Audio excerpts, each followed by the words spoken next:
That invasion is here, Rhodey. And we can't even tell who the invaders are.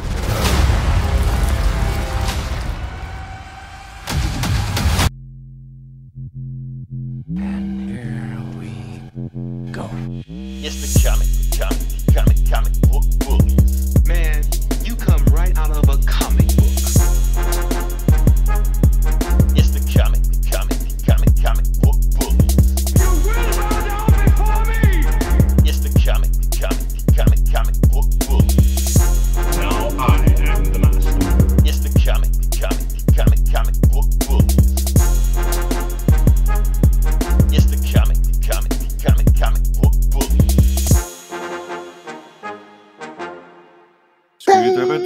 bullies. Welcome back to the Comic Book Bullies, where nerds new bully. I'm your host Leroy, aka No Andre 3000, does not have a new album coming out.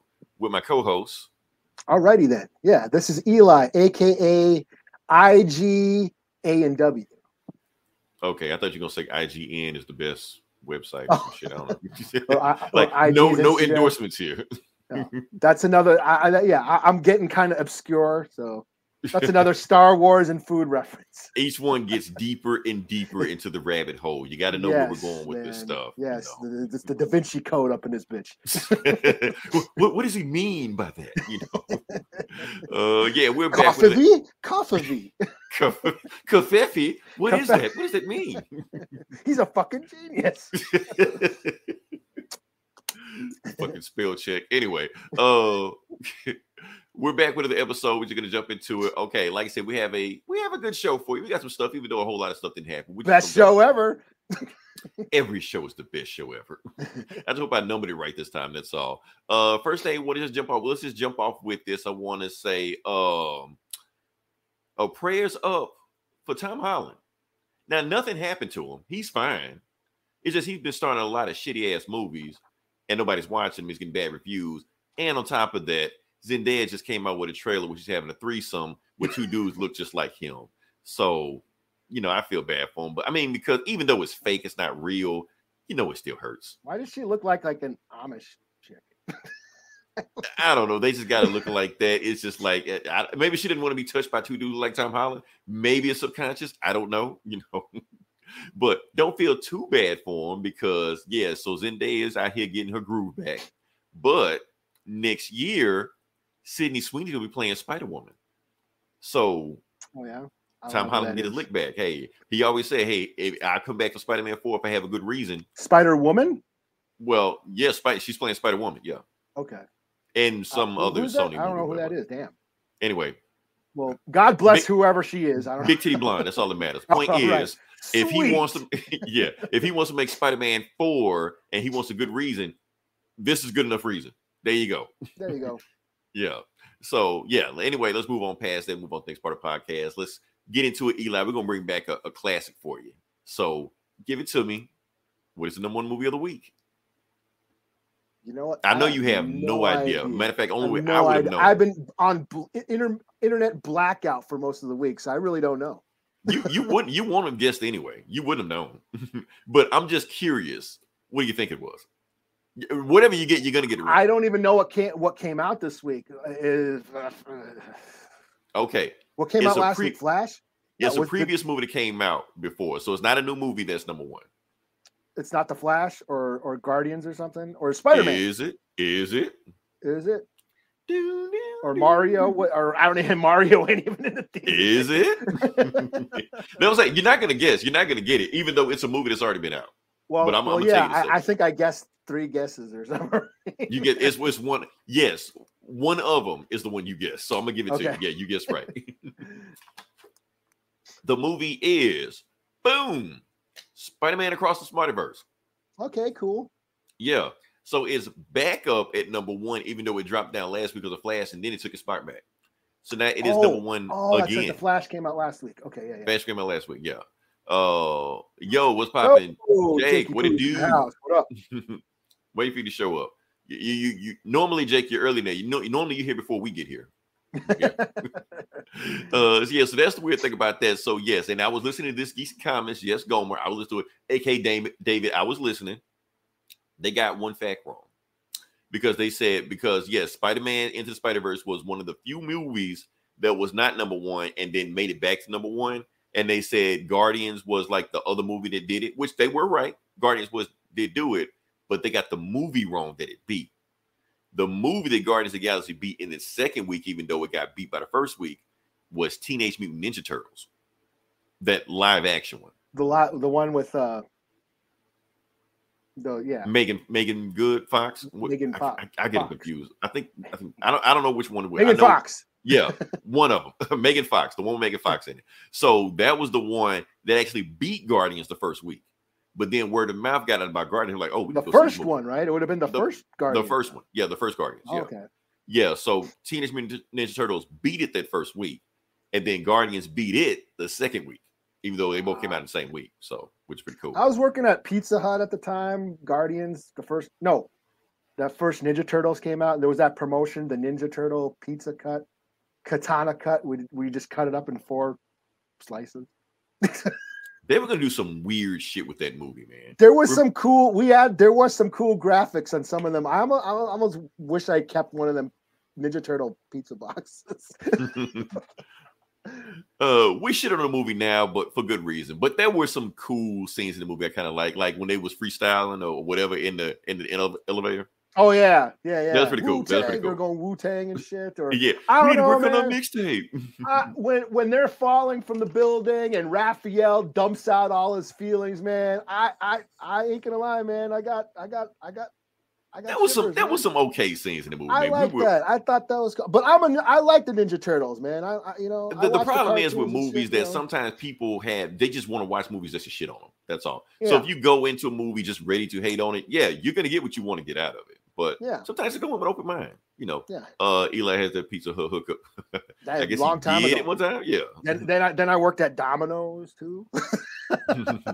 So what's the best local pizza place where you at? Where I'm at? Yeah. I know you can say Pizza Hut, Domino's, but it's some obscure place I've never heard of. You're gonna say, oh, this place shits on them. So which Pizza Luce around in Twin Cities? Pizza Luce. Pizza Luce? Yeah. Is that an endorsement? Sure. They got a few around the city. I used to live my old place before I moved. I lived by everything, and I miss living by everything. I live by a Pizza Luce, and now I don't anymore. So, yeah. Okay, so that Pizza Luce. So if I make it that way, that's what we're going Pizza Luce.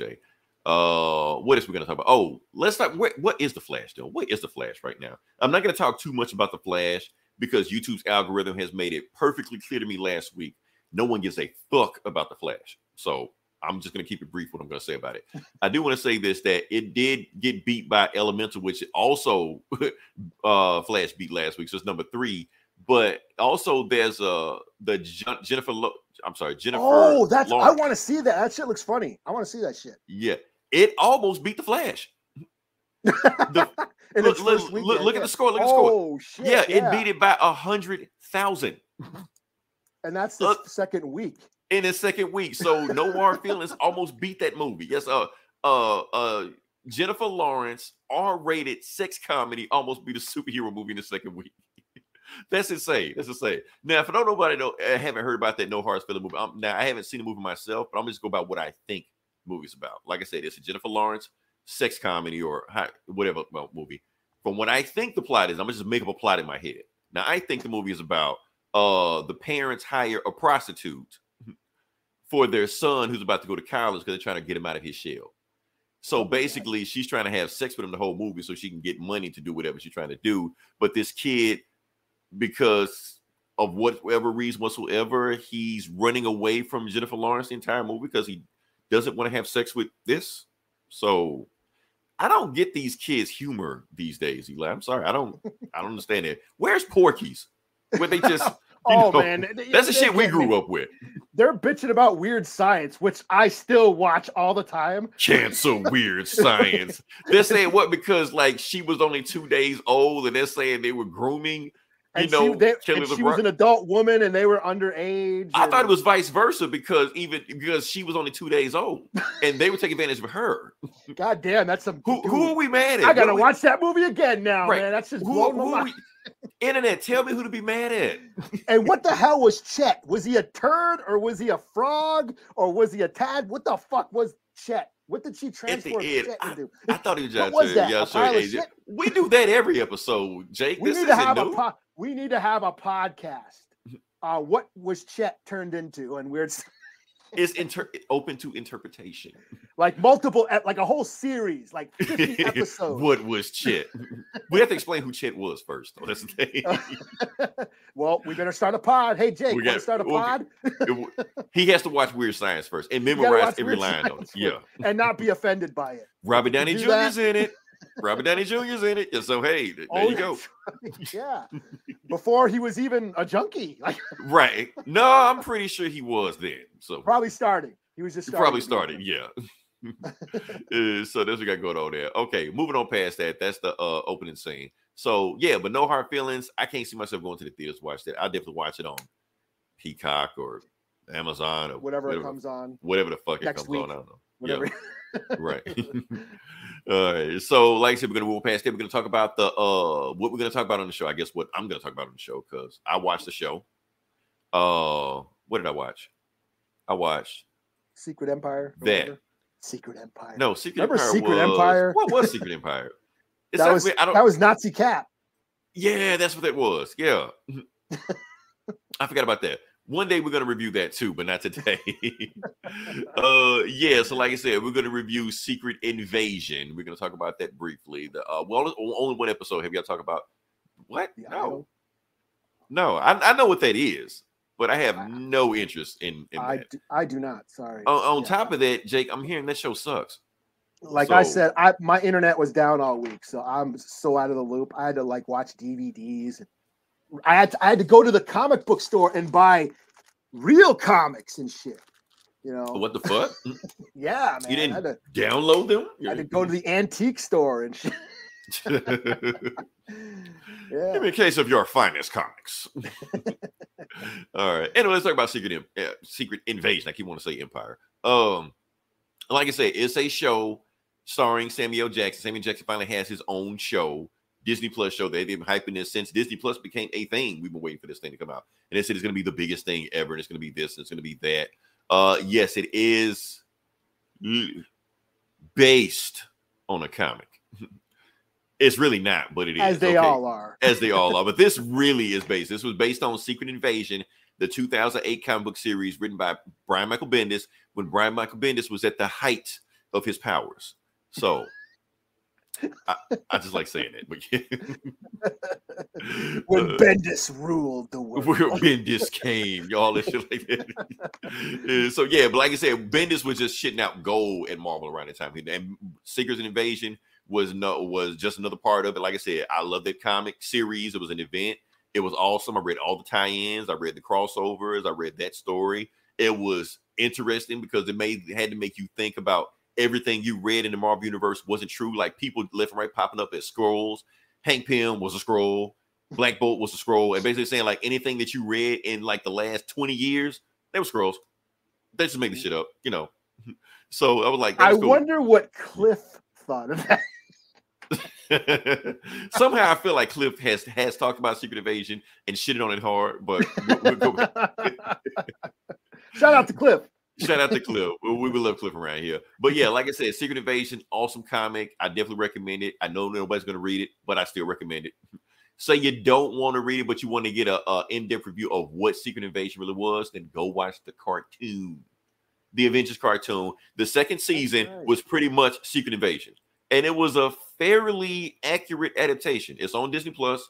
Watch it. It hit the high beats. It hit the high beats. Is that the Avengers Assemble? Yes, that one. Oh, the world's about to break. Bro, that one, yeah. That one. That's the one they did it. So yeah, who's Cliff? Oh, Cliff is our guy. Oh man, Cliff is our guy. Yeah. Yeah.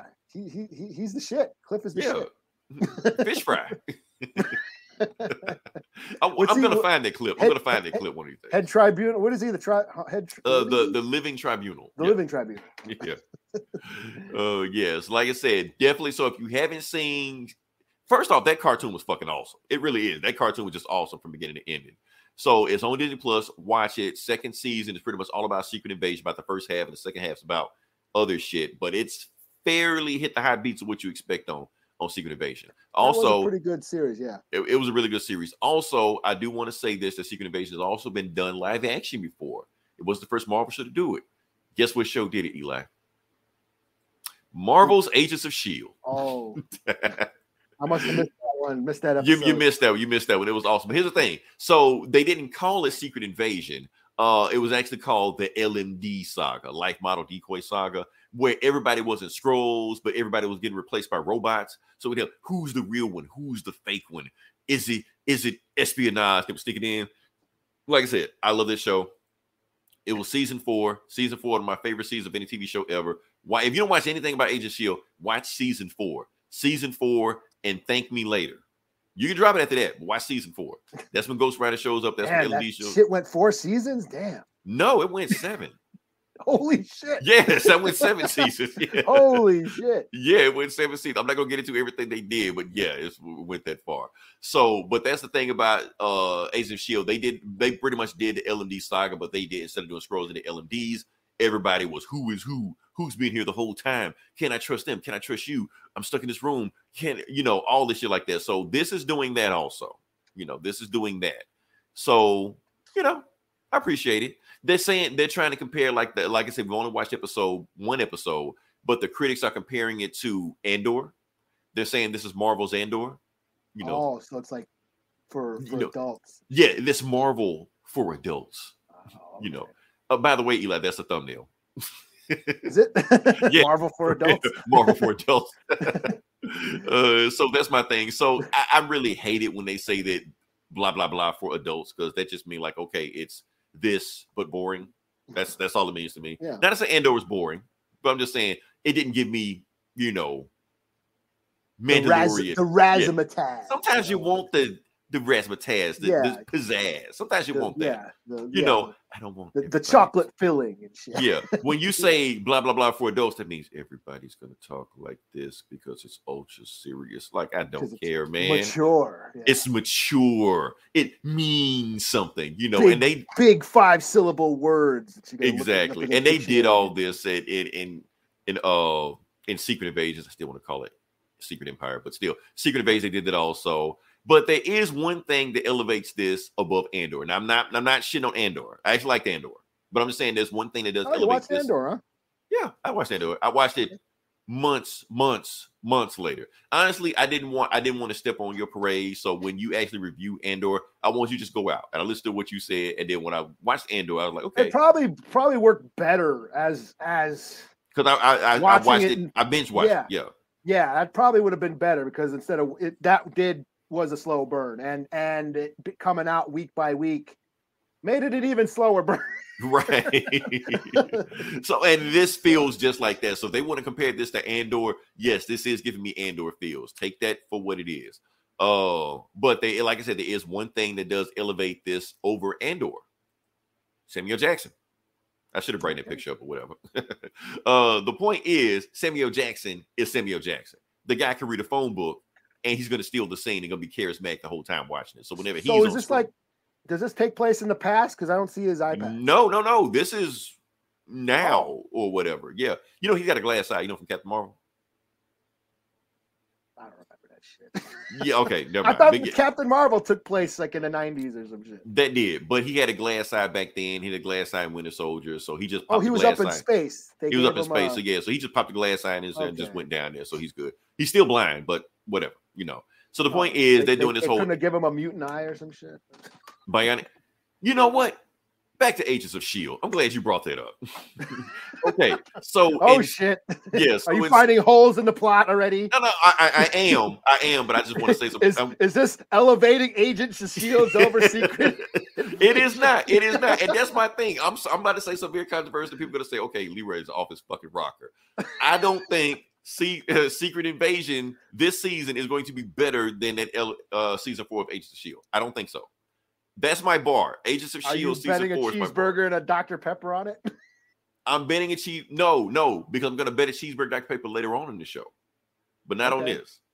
Because I'm more confident on the other thing I'm going to do. So, because my thing is, because this is all elevated Marvel, I'm like, ain't working for me. Give me Agents of S.H.I.E.L.D. with killer robots all over the place. Give me that. Or killer scrolls all over the place. Give me that. You know, this is just, they're trying to be so ultra serious and so Winter Soldiery, you know, which it's not. It's just, it's more like Tom Clancy. Now, if you like Tom Clancy, that's what this is. Or at least that's what it's trying to be, you know. So it's that. But there is one thing, I got to spoil it for you. There's Did he do one Hunt for Red October?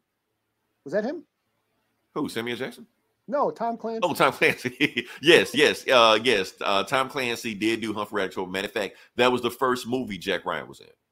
Okay, yeah. Yeah, right. so, well, I do like that movie. Yeah. Yeah, so Patriot Games and Patriot Games. Clear and Present Danger, all those were sequels to Hunt for Red October. Oh yeah, well Harrison Ford was playing Jack Ryan. Right. Yeah. And then you had Ben Affleck with Some of All Fears, you know. I never saw that one. I didn't either, but yeah. But Samuel Jackson was in it, so yeah. Okay. Yeah. He's in everything. You can't say he was in Patriot Games, wasn't he? He couldn't have been. No, that was Forrest Whitaker. Okay. Shit. Yeah. But they were playing the same guy. Okay. Maybe you know, like they recast Jack Ryan over and over again. So Forrest Whitaker played the same guy that Sam Jackson was playing. You talk about Secret Invasion. I'm gonna look this shit up on Tom Clancy. No, I'm done. I'm gonna just say one more thing about Secret Invasion. I'm gonna get off this. Yeah, because I barely talk about it because I like this show. As far as I'm concerned, it was all right, it's cool, something to watch. You know, ain't nothing else on TV, so I'll just watch all 6 shows. Hell, I watch Gotham Knights. I watch. Nope. Samuel Jackson was in Patriot Games. How the fuck was he in Patriot Games? James Earl Jones. Well, James Earl Jones he was in Hunt for October. Hold up. Wikipedia is wrong. I'm sorry. They're wrong.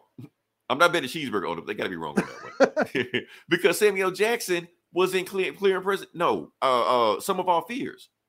Or was it somebody else? As Admiral, okay, as Robbie.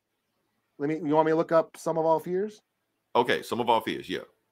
We got time. Okay. Oh, damn, 2002? Damn, these movies went on for like the decades. They've been Morgan Freeman. Yeah. Did I get Samuel Jackson confused? Morgan Freeman, but he's not Sammy or whatever. Let's see. I'm not seeing Samuel L. Jackson in Some of All Fears. Or what's it? Clear and Present Danger? No, but he's in it. Hold on, let me see. Cast. I'm sorry, we're very anal. We got to figure this out. Yeah, I can't. I'm not gonna be able to sleep. Oh, Vondi Curtis Hall was in it. Damn. Which one? Some of Our Fears? Clear and Present Danger. No, Samuel Jackson wasn't in Clear and Present Danger either. Right, I know. He was in Some of Our Fears. No, he was in Patriot Games. Fuck. Okay. Okay, we'll figure this out later on. Yeah. Then it was just James Earl Jones and James Earl Jones was I thought he was in Courtney Vance. Courtney Vance was in. He was the guy listening to shit on the sub. Yeah. And then oh wow, that's right. Stellan Skarsgård was in that on the Russian sub. Yeah, he's been in movies forever.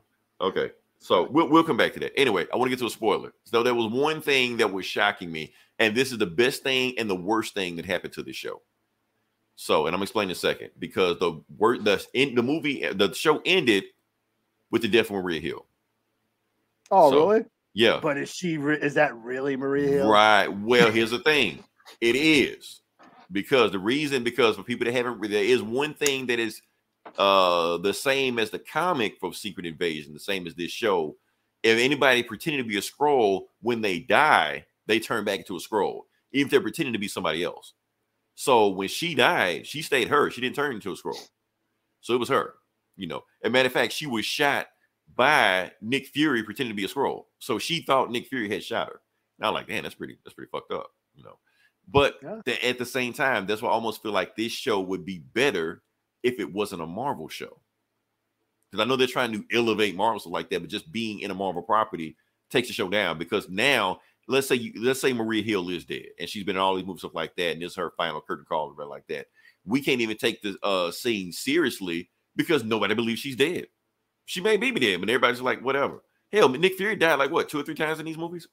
So why should it matter if Maria Hill dies, just one time, even though it may be a serious time. Died. Yeah. Because like I said, and when they list the credits of people in the show, like, like the listing credits, she's not on there. So this may just be a one-time thing. She just came in, just do her thing, and that's it. But we don't know that. But just the fact that because Marvel has this revolving door of just everybody just dying and just coming back like it's nothing. So when she does die, you don't feel anything because you're just like, oh, well, maybe she'll be back next episode, some shit.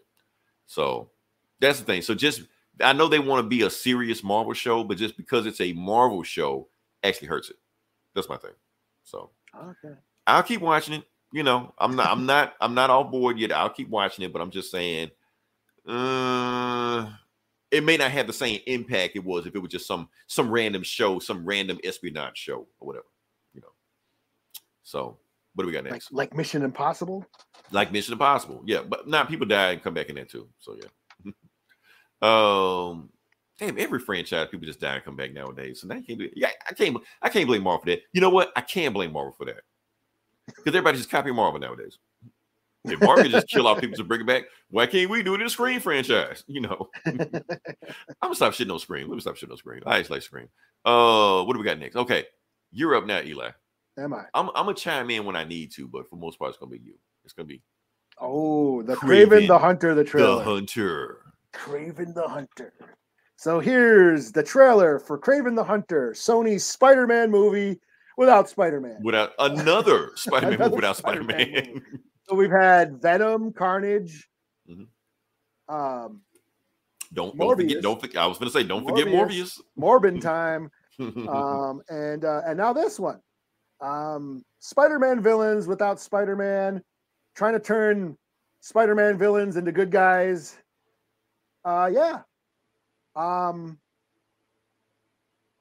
If there's anything good I can say, I mean, it looked like they were showing the Red Band trailer because it was pretty brutal. It was pretty violent. Yeah, he throws a bear trap at a guy, something like that, or rips his face off some shit. Brutal action scenes. I was like, oh wow, okay, is this going to be rated R?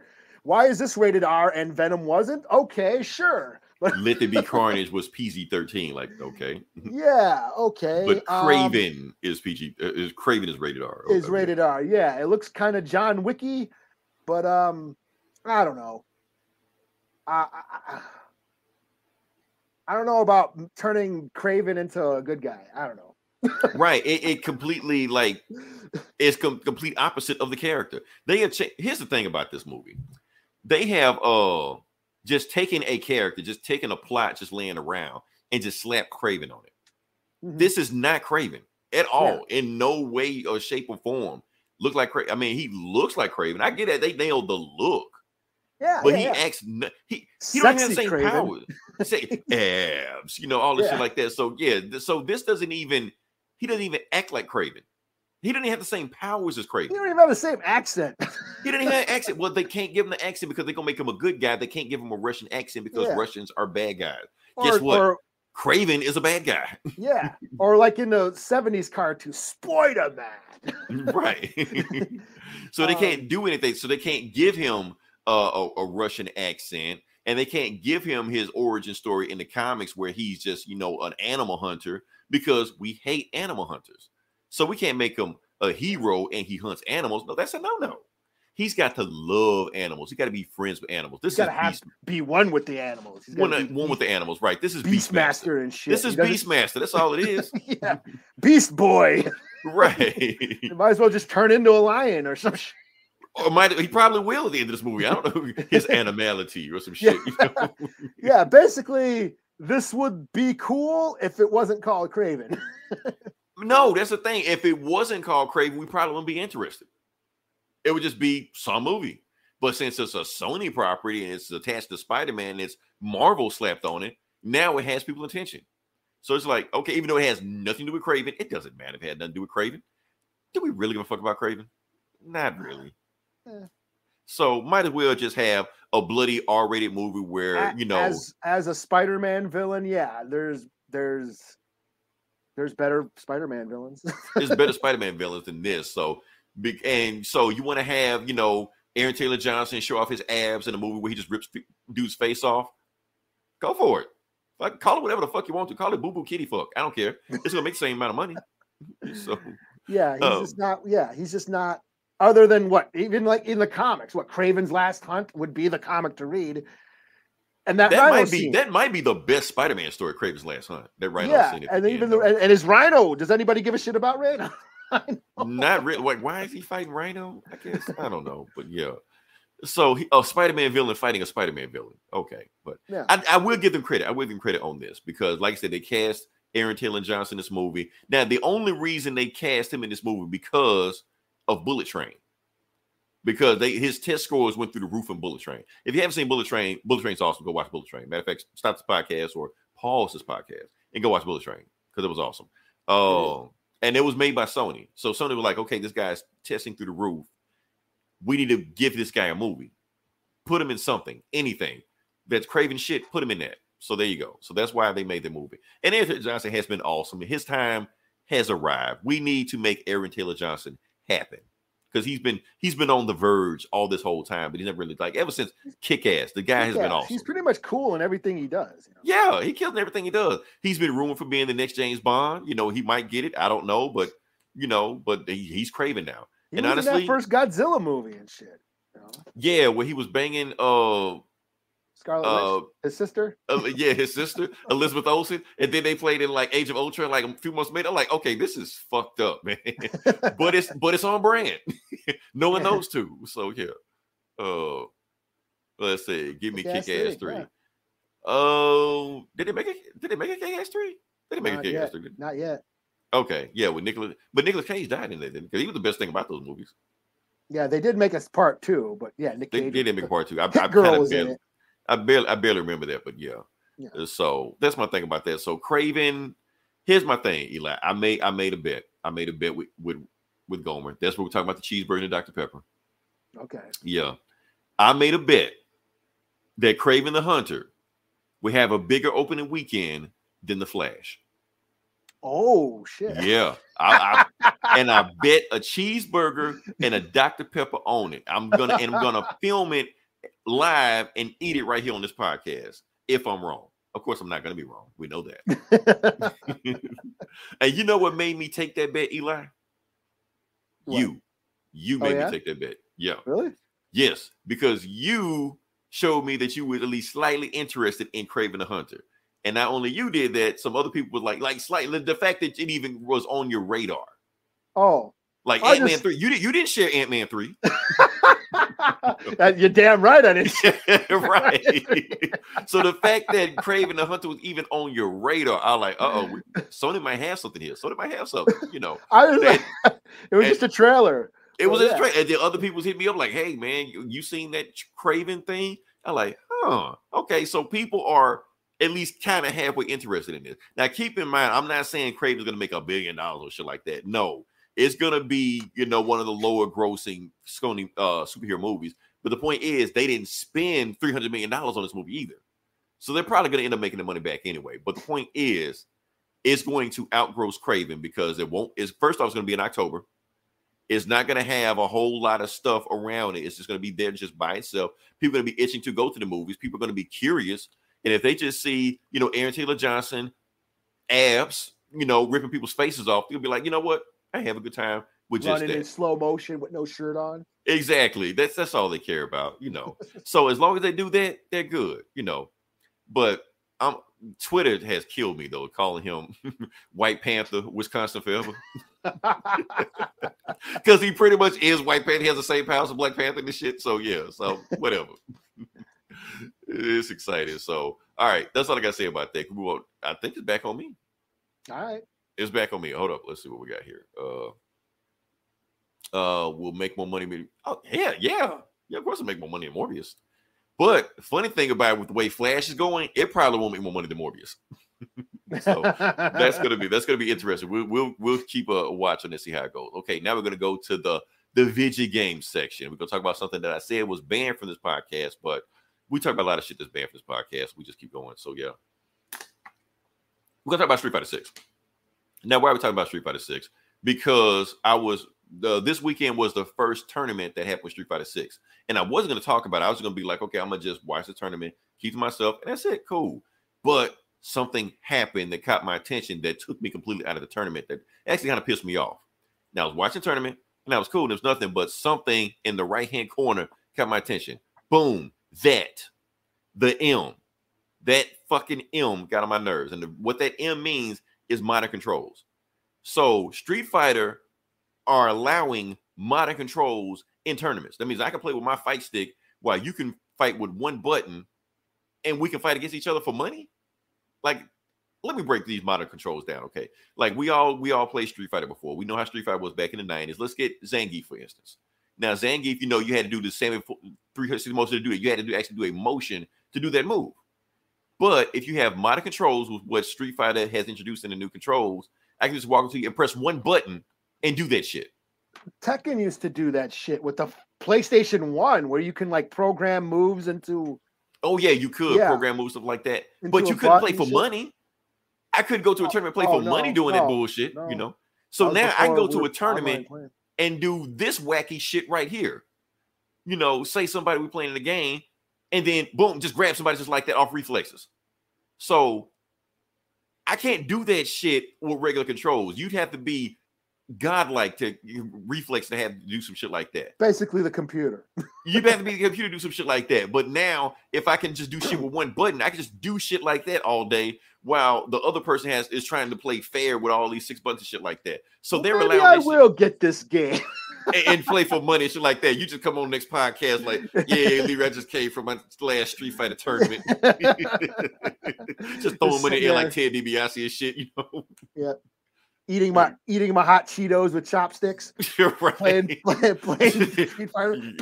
Why the fuck is he beating me? I'm sitting there playing with the stick and shit like they can't do anything. Like, fuck. Live stream it and shit. Yeah, I don't think it's fair, man. I don't think it's fair that you can go to a tournament and play for money doing shit like that, but they allow it. This is the world we live in right now, man. Maybe I'm just an old fuck. I need to just get with the times, but I don't want to.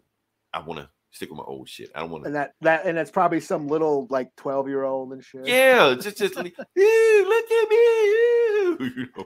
My funnest game I ever had online. I was playing Aliens versus Predator, like that one where you can be whoever, and you can play online against each other. Mm-hmm. And I was a Predator, and of course I never put on the headphones. I never talk shit or anything, but I could hear everybody else. But I saw an alien because the Predator, you had that fucking night vision and shit. Yeah. And I saw an alien fucking camping out up on the ceiling because aliens could stick to the walls and shit. And I saw that motherfucker just camped out. So I went all the way around and then came up with a dope ass, like, the shank through the chest, and I ripped off its head. So I killed this alien, and some little kid, oh no, you stupid predator. Oh shit. Bet you feel like shit after that. I was like, no, fuck these little shits. You should be in bed, shit. Oh yeah. So you see what it says? Rated M, motherfucker. Kids gotta learn someday. Oh yeah. Eli's slogan, fuck them kids. All right. Hey, we move on to the next part of the podcast. Okay. All right, we're here. We're here now. We're here to the comic book section. Like I said, this comic book bullies where we talk about comic books, and we're gonna jump into it. And Eli, I don't have a whole lot, so this is all on you. Really? I got a little bit, not as much as you did. You have a smorgasbord of comics this week. I did. It was a big week. Mm-hmm. I blew a lot of money this week. A plethora. So. Yes. And that I'm still kicking myself in the ass for getting that fucking John Hickman book. That shit was like what, $8? Like That's what I was like. Shit, yeah. Yeah, I'm like, you know what? This I'm better be good, goddammit. I'm comic booked out on this. Yeah, this is $8. So yeah. Yeah, this better be good. Damn it, it is. The next issue better not be $8. Yeah, let me cancel this month's subscription to Netflix so I can buy Jonathan Hickman's run. The new Hickman book, yeah. Right. All right. Well, I'll go with this might be my could it be my book of the week? Is it my book of the week? What you got?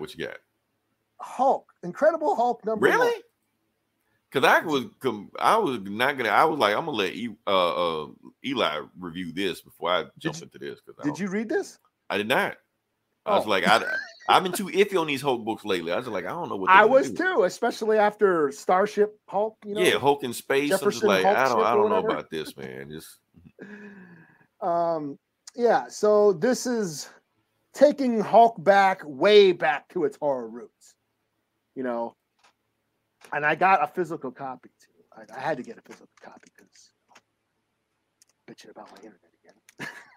So this kind of mentions the whole Starship Hulk thing, the whole Donny Cates thing, and how Bruce Banner had to trap the Hulk psyche, and he turned it into the Hulk into a spaceship and all that shit. But now the Hulk has escaped, and now the Hulk is pissed. So he's pissed at Banner. So Banner's on the run. We're back to yeah, we're back to, you know, hobo Banner. So it's basically starts out a year ago in Iraq, some like tomb in Iraq. These like people show up, they're like grave robbers or something, robbing some tomb in Iraq. And it turns out there's all these like monster mummies and weird monster bone skeletons and shit.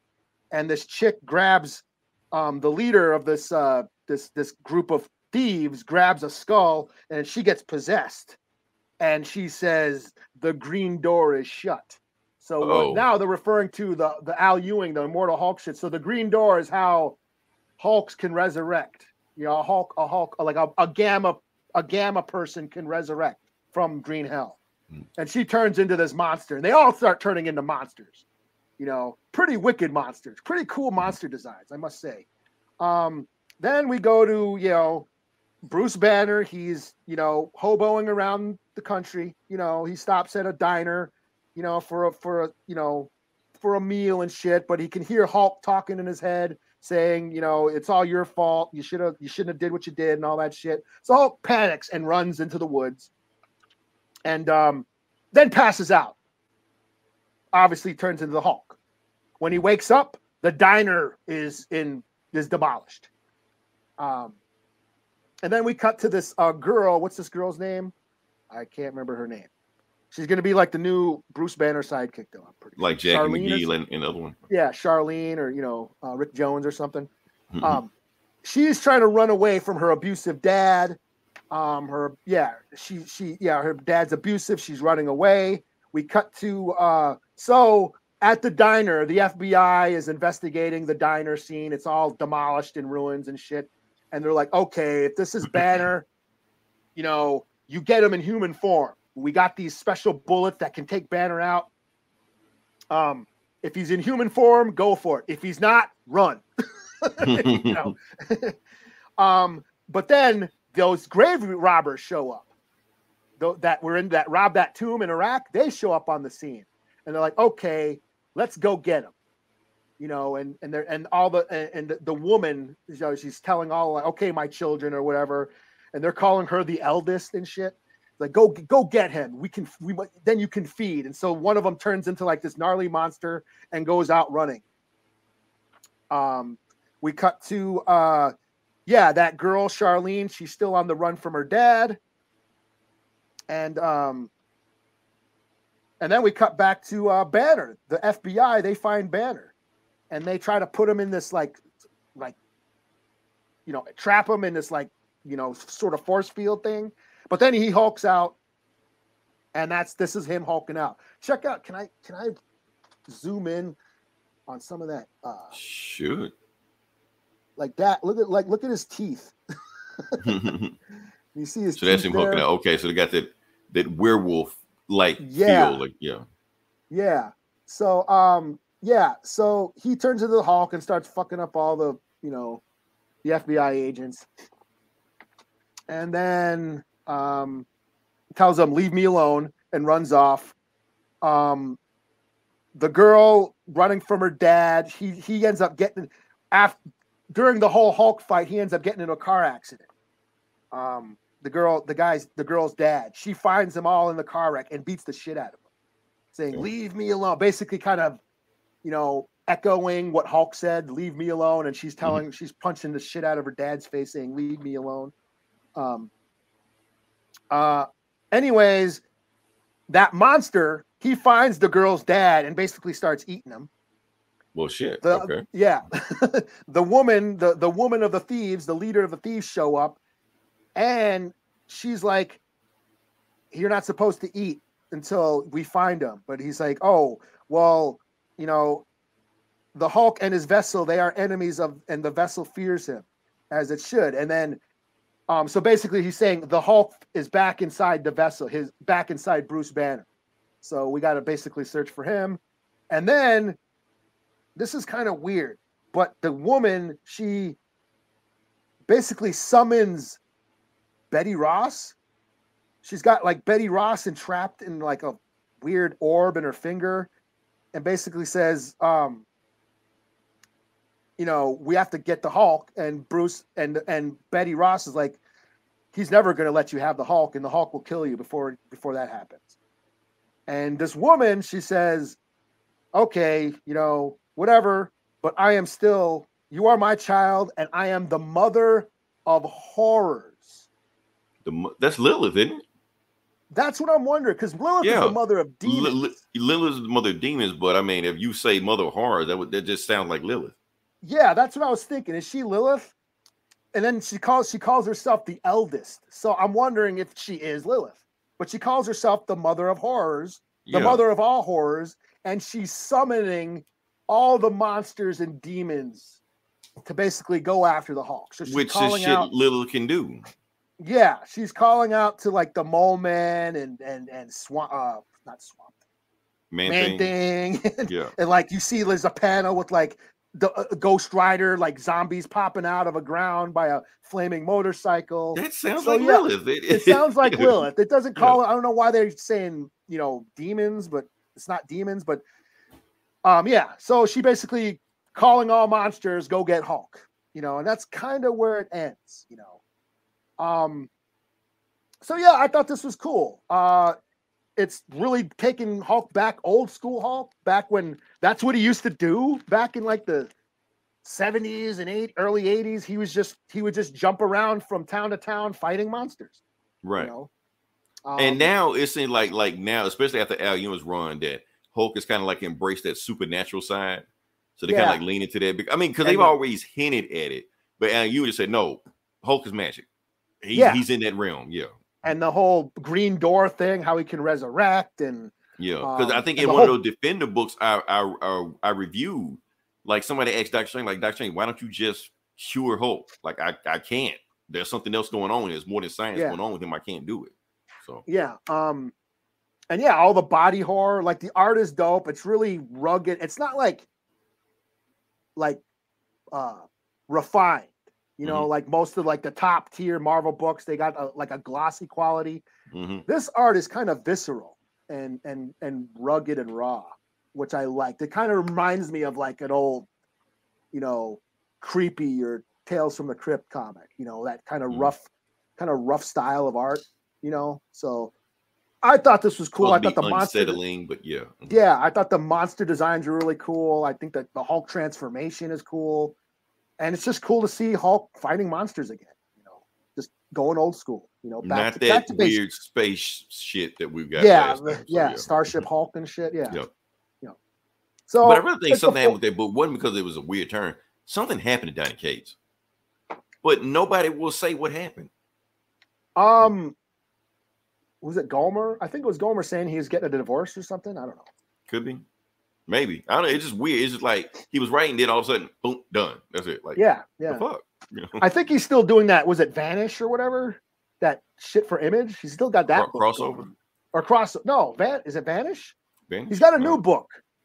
It's not crossover. It's another one, which I read the first one and then fell off. But because they rebooted Thor also. Either they rebooted or they just put another person on there and just kept it going or whatever it is. But he's not doing Thor either. Sure. So, But no, this is a 4.5 out of 5. The only reason I'm getting a knock is some of the paneling, some of the details. Like it was so crammed with everybody's powers. Like what? It's a couple panels. Like what is exactly happening? Right, like throwing too much information at you at one time. Like give it room to breathe. You know. Yeah, I had to like, what the fuck? I had to actually go back and like, what the fuck is going on? Mm-hmm. You know. But other than that, I really dug it. So yeah. Cool. All right. So next book. Well, first book I don't know why I always do that. First book I'm going to do is Ultimate Invasion #1. So this is Jonathan Hickman. He's back. Are we going to spend the next hour on this now? We got to go balls deep into this one issue. Hold on, let me go back to Jake's comment that what he said. Yes. What did he say? $8 for a comic man. That's nuts. It is nuts. It is. I paid for it, but yeah. It makes you feel any better. When it's Jonathan Hickman, you kind of got yeah, because Hickman hadn't. You kind of at least got to see at least see how it is and shit. Yeah, because like I said, he rarely does not deliver. I mean, he normally delivers, and and it's always like some kind of huge payoff with it. So you kind of expect it to happen. Yeah. So the thing is with Jonathan Hickman, like I said, for those that don't know who Jonathan Hickman is, why the fuck you listen to this podcast? Because that's all we do is talk about Jonathan Hickman whenever he was doing something. Like I said, he wrote the greatest arc on Fantastic Four, wrote the greatest arc on the Avengers, wrote the greatest, started to write the greatest arc on the X-Men. He got me reading the X-Men, goddamn. And you don't fuck with the X-Men. Right? And I hate the X-Men. Right. But because Jonathan Hickman was on it, his run, he started on X-Men, to me, was about to be the greatest run of any Marvel comic ever. And then he left the book. Like, what the fuck? And so when he left the book, they just put a whole bunch of just mid-ass writers on there. And it was fine. It was cool. But Hickman, he established a world and let everybody play in it, basically. Right. Eli, he was almost like he was doing the building blocks to his finishing point. Like, we were this close to greatness, Eli. We were this close. It just and even Hickman said fuck the event. All right. Hey, Fat T, what to do? Yeah, we talk about comics, Fat T. We about to jump into it. So yeah, so now we're doing Ultimate Invasion. Now we got to set up the background for this. Like you say, you see half of this book, it looks like it's the Ultimates from the Ultimate Universe, and the other half is the Avengers, whatever like that, with the Maker. So this actually is following up with the Ultimate, but it really feels like a sequel to Secret Wars, which to me is Marvel's greatest comic event they've ever did. Not Infinity War, not Infinity Gauntlet, not Annihilation, not whatever you want to name. Secret Wars was the best thing Marvel. Secret Wars 2015. Secret Wars 2015. Best thing Marvel has ever done, written by Jonathan Hickman and drawn by what's the guy's name? Brian Hitch. So that same creative team is back to do this. So I think we suck Hickman's dick enough. We can jump into it. It deserves to be. Jonathan Hickman. we fondled the balls enough. Let's keep going. All right, so it starts on chapter 1, Good Artist Copy. So yeah. So we start off and we're just gonna kind of get into it. We got these guys, these bad guys, these mercenaries. Basically what they're doing, they don't say it right then, but I'm just tell you what they're doing. They're going to break into damage control. And basically saying, okay, so how are we going to break into damage control? Okay, the leader of it says, okay, you see the front door of damage control? Like, yeah, we're going to walk through it. Like, what? Yeah, we're going to just walk through damage control. Like, they got all kind of guards and missiles and shit and internal artillery, stuff like that. How do we expect to do that? Don't worry about that. We got technology that we can get through that, but the main thing is not how we get in, it's how we get out what we came to get for. So they just do exactly what they said. They walk through the front door of damage control, and everybody's like, "What the fuck?" And these guys just start shooting, but they got these high tech, futuristic weapons that just blast everybody away for this. So it ain't like regular shit. So they just blast. Yeah, like shields and shit. Yeah, they're like shields that can withstand bullets and bombs and shit. Yeah, like missiles and all this shit like that. And the missiles are shooting at him, so he like throws a black hole grenade at it. Yeah, like a grenade that opens up a black hole. Yeah, a black hole, like a wormhole, like that. And then they hear the missiles. Yeah, and like that's it. And then and so they're just like and so they get the key cards, to go into the room they're trying to get. And he was just like, what are you here for? He was like, what do you want? Like, I'm here for $1 billion. And he's like, this isn't a bank. He's like, yeah, I know. Bam, and then shoots him in the head. They're like, wait, you here for $1 billion? You ain't tell us about that. So they go in there and talk about the $1 billion, and they finally go in there, And basically they're saying the reason we're here is because we're here for a guy that's going to give us $1 billion if we can break him out of here. You know, and they're like, so what's the code to get in there? And the code is 1610. And that right there is a dead giveaway, because for those that know their history, 1610 is the designation for the Ultimate Universe. Which, if you watch Spider-Verse, that was a designation for Miles' universe, because he's from the Ultimate Universe also, which we would talk about Miles Morales later on in this book also. So they go in there and they find just some naked guy there, you know. Oh, so he's just, I've been waiting for you guys. So they go, you remember what I asked for? He like to bring him out. And what do they pull out? The Maker's helmet. And he says, fantastic. So yes, this is the Maker. Why he's naked. So yeah, so we got to explain who the Maker is for a second. Yes. So the Maker is alternate version, evil version of Reed Richards' Mr. Fantastic. So it's like, what if Miss Fantastic was evil? Now, I didn't read the Ultimate Fantastic 4 run, but basically what happened. Miss Fantastic went evil in that run. And this is the Maker. So yeah. Well, yeah. So well, I don't want to like I'm just pulling this out of the ass. I mean, but it was by the Council of Reeds, and there's like thousands of Reeds out there, right? And one of them was evil, and that's the Maker. I think most of them are evil. I think that's the way Hickman. I think the way Hickman wrote, like most evil. I think the one in the 616, like the main, like the Reed Richards we know, I think he's the only like halfway decent one. Even he's a piece of shit. You know? So yes, anyway, the Maker tells everybody to take off their helmet. He's like, and he pulls out this thing in his head. So he like, yeah. Basically what he said, the reason he got in contact with the guys, he's been locked up because they've been sending therapists in his room for like the last 2 weeks. So it took him that long to mentally break the therapist, to make them do his bidding, kind of like Joker and Harley Quinn, you know. So like I said, he's Mr. Fantastic. If they probably sent in a female therapist, the rest is history. The magic we can do with his powers. So he sent he sent the therapist out there. The therapist recruited the mercenaries, and that's what they're here now.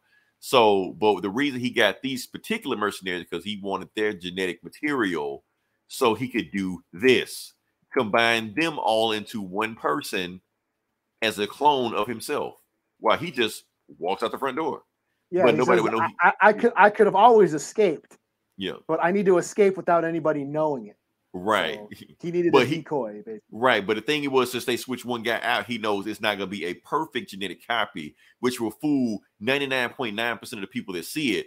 But there's going to be one person that he knows that it won't fool, because it wouldn't fool him. So he knows it wouldn't fool Reed. And he walks out. So, yeah. And that was the intro. That's how it started. Yeah. That was like 20 pages, too. They're like 20 pages, just the intro now Marvel Comics presents, you know. So we go into it, and we'll go to the damage control. We're getting our money's worth.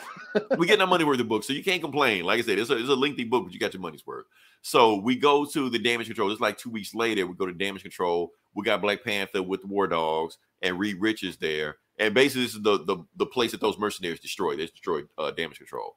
And Reed Richards just like, well, I'm going to play nice, child. I appreciate you coming here, because without you, I would have had, no political backing behind me to get here. Reed and Black Panther like, what are you talking about, Reed? We both know that if you really wanted to get here and research shit, you could have did if you wanted to. They're like, yeah, but I'm trying to play nice, which is the same shit that the Maker said in a few pages ago. So they're trying to, show that these guys really ain't too different. They're just too, just on the same pattern. So they go in there because he knew that, the Maker was there. He looked at him like, Reed, are you there? Are you really Reed? And that's when he like falls apart. He like, you can't tell by now that you never could, They're like, oh shit. So the smartest man and the evil version of the smartest man in the world is running loose in the universe right now. What are we going to do? What the fuck is he doing? Yeah. Right. Well, what is he doing and why is he doing it? They can't figure it out. So meanwhile, we just cut to the Maker, and he just run around the Baxter building. The Fantastic Four. Yeah. Yeah, he just there. Franklin, he's like, yeah, Franklin sees playing him. Video games or something. Yeah, he's just like, damn it. He like, shh, I'll book it back with the last. He's just like, okay, Dad's going to the lab again, whatever. He just puts his handprint on that genetic code, because he's Reed. Yeah. He just walking to read shit like it's nothing, you know. So and he basically looks into Reed's shit and he's like, yeah. So he knows Reed has been up to some fucked up shit. He's like, okay, the fucked up shit Reed's been up to, I'm gonna just take it. You know? So yeah, so that's what happened. So next day they cut to Necropolis, and the last time we cut to Necropolis was when Jonathan Hickman was writing the New Avengers. And who was the star of the New Avengers? The Illuminati. The Illuminati is back. We haven't seen the Illuminati in like 6 years, maybe longer than that, you know. And the reason they have gathered is because of the Maker has been stealing shit from every single one of them. Even stole the mutant Krakoan Gates and stole from them. They're like, that's not how he did it. Gate, yeah. Yeah, he's not even a mutant. How the hell he steal that shit? You know, he did it because he's the Maker, you know.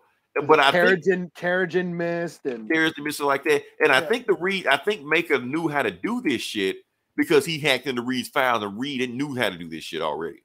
So I think that they don't flat out say it, but in my opinion, I think that's what they did. So, and they're thinking the Maker is purposely being sloppy, and he wants you to know he's stealing shit because he wants you to know what he's about to do. So, of course, they're the smartest minds in the world. They figure out what he's doing. Oh, but while they're doing that, the next day, we cut to Brooklyn, and we see Miles Morales sleeping. And we got the Maker just jumping in his room, and of course, Miles' spider sense goes off. He jumps on top of the ceiling, shit like that. And you're like, what the hell? And the Maker's just like, why are you sleeping so easily, knowing that, you know, they took this universe with you, knowing this universe isn't yours, knowing this universe is fucked up, you know, and saying all this $5 words to him and shit like that. He says, Miles Morales, I am your brother. Dun, dun, dun. He's not his brother. The reason he said that shit is because they're the only two survivors from 1610. So in a way, they're brothers. From that ultimate universe. Yeah, because they're the only survivors. So he's just like that. For those who don't know, what happened in Secret Wars is like all the incursion or whatever the fuck, all the universes collided and got destroyed. But then God Doom. Now you got to explain God Doom. So, but that shit's dope. You got that shit is dope as fuck. Yeah. God Doom recreated a fucking new. Anyways, yeah, Miles and the Maker are the only two that from the Ultimate Universe that are left. So that's why he's calling them his brother, because they're yeah.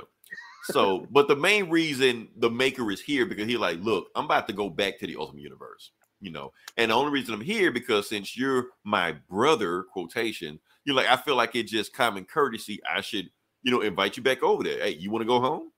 You're like, no, I'm good. I don't want to go anywhere. You're like, okay, cool. Well, if you change your mind, here's my card. And he hands him a card and he teleports out of there. And the card is blank. Of course, we know there will be something later on, but it's Hickman. So we're going to be in suspense to find out what's on that card. Next year, we'll find out what's on that card. Exactly. It'll be the biggest plot twist. It'll blow everybody's mind like, oh, shit. We'll bust all these nuts and shit. Right. Meanwhile, the Illuminati has finally caught up with the Maker. And first I looked at the like, how the fuck are Professor X and Black Panther flying? Then I realized that Doctor Strange is levitating them. I'm like, okay, that makes sense, you know. So they get there and they make it like, okay, by the time y'all find out what he is, I was sloppy enough to find your clues. Y'all should have found me by now. And he was like, so what are you doing here? You're like, I'm going home. And when I go home, since I'm the Maker, I'm going to remake it in my image. And like, oh, and that's where the Krakoa gates came from. You can see the Krakoa gates right there. Yeah. Know? All right. So, and Reed's like, oh shit, I know what he's about to do. Pour it on, stop him. So they just start Dragon Ball Z energy beam shooting everything they got in them, and the beam is so big you can see it from the skyline across, you know, from another borough, you know. And when it's all said and done, Maker's just like, okay, y'all good, y'all got out y'all system, okay. So I'm gonna still walk through this gate, y'all not stopping me, you know. And eventually, maybe you could find out where I just went to, but as soon as I walk through this gate, I'm gonna purge my genetic file. So by the time y'all find out where I go, it's gonna take y'all decades to find out where I went to, you know. So, and he asked him, the reason I wanted you here, because Reed, I want to ask you one question. If the situation was reversed, you had to do it all over again, would you erase me from existence? And Reed's just like, yes. And he was like, that's what I thought you'd say. Okay. See you later, asshole. See you at the Council of Reeds convention next time I see you. And the Illuminati just looks at him disappear, and they realize they can't go after him. I mean, by the time they get to him, it'll be like 20 years from now by the time they find him. So, and that's when we go to the epilogue. Great artist, Steel. Yeah. And it's pretty simple. We've cut back to Gwen Stacy and Peter Parker back in high school. They're teenagers, and they go into the science experiment where, Peter got his powers, and they're basically looking at it, and they see the genetic spider crawling down. The radioactive spider is right about to bite Peter. But before it bites him, boom, is caught by the Maker. We don't see his face all the time, but he catches the spider. He was like, oh, that was a good thing I caught it before it bit you. Or maybe I should have let it bite you just to see what had happened, But on second thought, maybe I should keep with me because this little thing has a lot of power and it deserves to be, I need to be responsible with it. And so basically, the Maker went back in time in the Ultimate Universe, rewrote history to catch the radioactive spider to do God knows what. We will find out next issue. Yeah, maybe is he going to let it bite him or what? Yeah, what's he going to do with it? Make an army of Spider-Man? We don't know. It's not good. Yeah. Whatever it is, it's not good. We got a whole bunch of something, because from what I understand, like Miles is going to be one of the main characters of this series. So right, because I mean, he got to be. I thought it was going to be like Miles was going to be like a portal to the Ultimate Universe, but I guess it wasn't that because he's already just hopped back over there. So. But this is going to be a very Miles-centric book also as far as a Maker-centric book. So, like I said, Hickman doesn't miss. He just doesn't. So, this is here. It's like a 3-part story. It probably will have no ramification on the Marvel Universe whatsoever. I don't care. Just give me Hickman. just let me read it. I'm good. I'm fine. Everything can be, And I'm going to admit, I loved his Fantastic Four run. Holy shit. Wow. I did fall off of the Avengers shit, but I did read the Secret Wars event, which is awesome. Now, did you? So you understood the Secret Wars event? Yes. Because you had to read all that Avengers shit just to understand what the fuck was going on.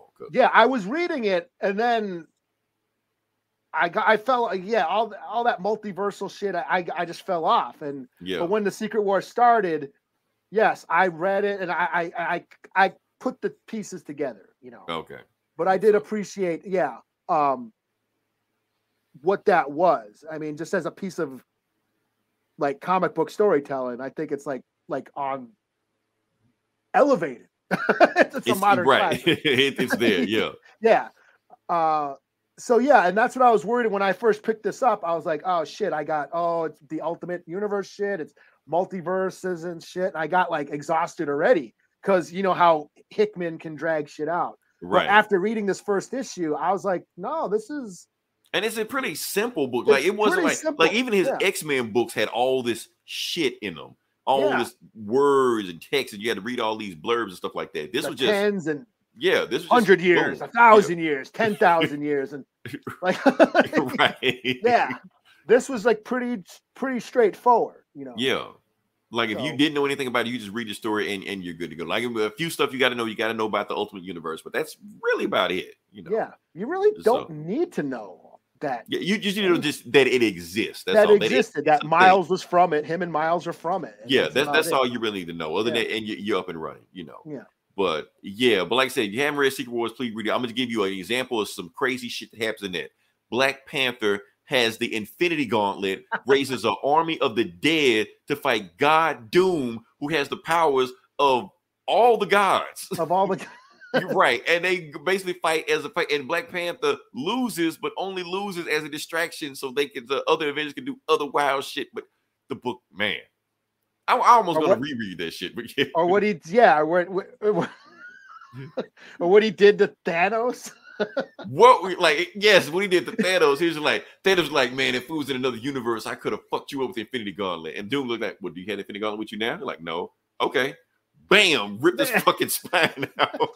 And it was funny because that was like right when like Marvel was like mid-deep in their, like we were mid-deep in the MCU and loving all the movies and shit. Like Thanos is coming. And they basically turned Thanos to a jobber. Just like that.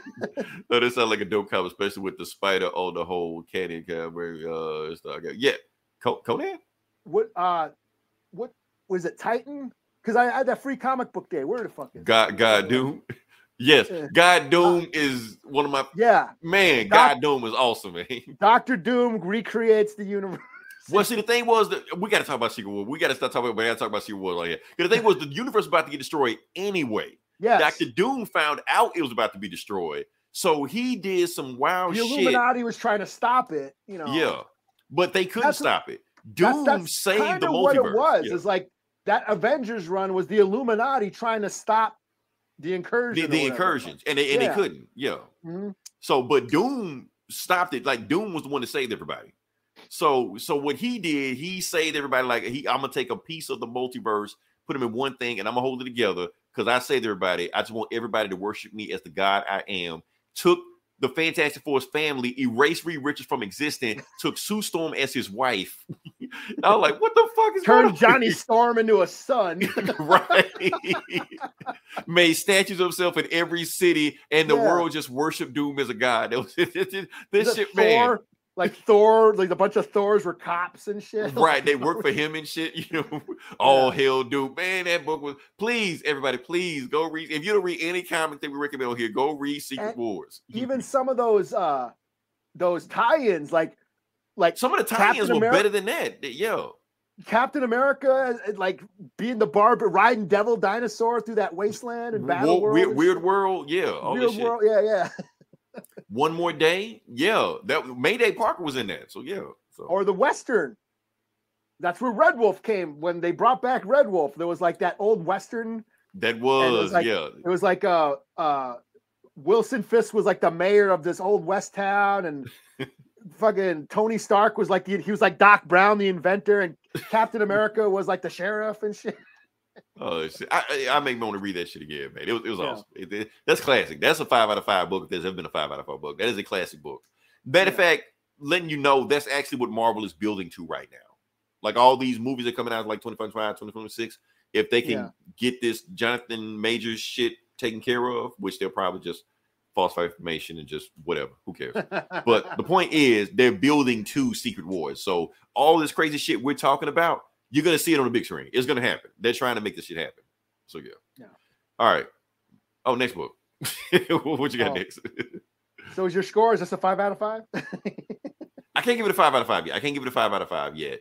I'm going to say 4.5 out of 5. It is strong.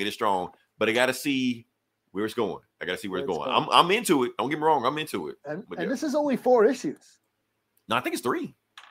No, really? Well, then that's even because you know how Hickman works. Right. He takes.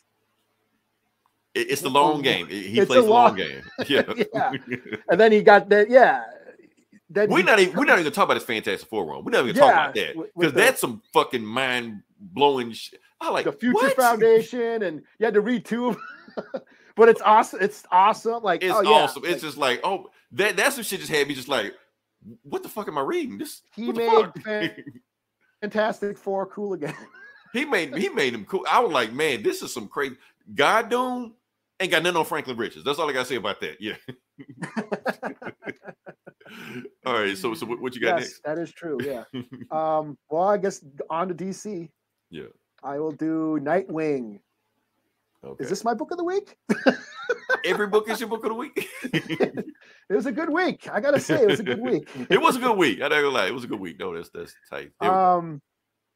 Nightwing 105. You are Nightwing. I am Nightwing. Nice. You are We are Nightwing. Okay, Starfire. Okay, let's see. Where we going first? So this is Tom Taylor and what's his name? Bruno. The guy's name again? Bruno Redondi, or how do you say his name? Mm-hmm. But he's been the guy that's been on all the Nightwing. Redondo. Okay. Yeah, doing the art. And this whole book is in the point of view of Nightwing. Okay.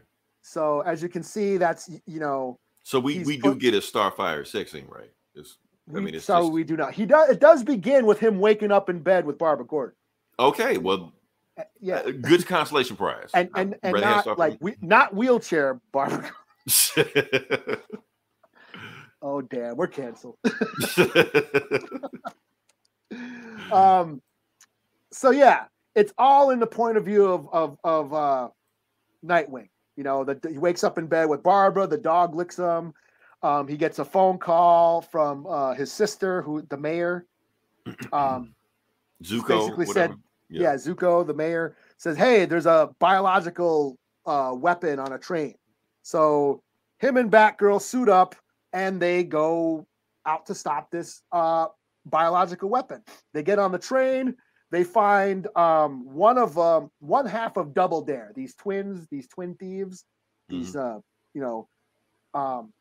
and they're basically saying, wait, where's the bomb? Where's the bioweapon bomb? She says, there's no bioweapon bomb. It's like, we went to that, I forget the corporation's name. We went to that corporation and stole a cure for a virus that we're trying to release into a country to give it to the people because it's one of those Martin Shkreli motherfuckers who are charging way so much money for a cure. And and so we ripped it off. She injected the antidote into herself, and she was going to go to this country to save this outbreak, but her sister got caught, So they basically said, well, since you're, and they're twins, well, since you got red hair, I guess Barbara will just dress up as, you, because, you got red hair, she's got red hair, and we'll go try and rescue her. But right when they do that, a bomb comes and like a missile takes out the train. There's a big wreckage and shit. Nightwing escapes. And he ends up going to that corporation, and it turns out that corporation is run by Heartless. I don't know if you remember Heartless, that villain who was ripping out people's hearts. Yeah. And putting them inside himself. I forget his name. Lyle Shelton. So Heartless was a bully that Dick Grayson knew back in school. But now he's grown up to be Heartless. And now this guy is, head of this corporation that made this cure. And Nightwing's like, okay, you're going to pay for your crimes. It's like, what crimes? It ain't illegal to charge money for medicine, is what's all I'm doing. Yeah, but it's immoral. You can't charge, make it so expensive that people who need it can't afford it. He's like, yeah, I could do but it's not illegal either.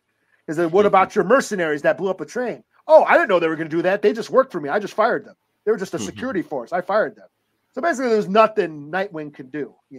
Right? So, okay, we will meet again, and I'll take. We shall meet again. So then he's within his legal rights to do what he's doing. So yeah. So then he goes back to Barbara, and she's still in. What's her name? The one Double Dare chick. They take off. The Double Dare takes off to go save the people with the cure. And Barbara Gordon's still dressed up as the Double Dare chick, and they're like, hey, you should keep that costume, and then they go away. So obviously they're going to have some kinky cosplay, some kind of role playing. Yeah. And that's basically where it ends. But this was just fun. It was just cool to see. These guys have been doing cool art from the get. This whole run, this Tom Taylor run, and Redondo, is that his name again, or did I say it wrong? Yeah, Redondo. They've been experimenting or just doing art that you don't normally see in comics. They're taking inspiration from manga and different art styles. And they've been real creative. Yes, that's it. They've been thinking out of the box as far as the art style and telling these stories. And you could just say, oh, this is a gimmick. It's a POV, version of a comic book where you're just seeing everything from Nightwing's perspective. But they've been doing shit like this. You know what I mean? Right. So it's just cool to see them still sort of pushing the envelope. But they're pushing the envelope and the boundaries of the medium.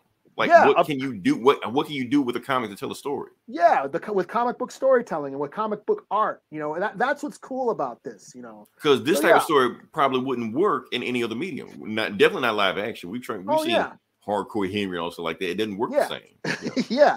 And the story is just a simple, he's chasing after some crooks, but the fact that we're seeing it through Nightwing's perspective.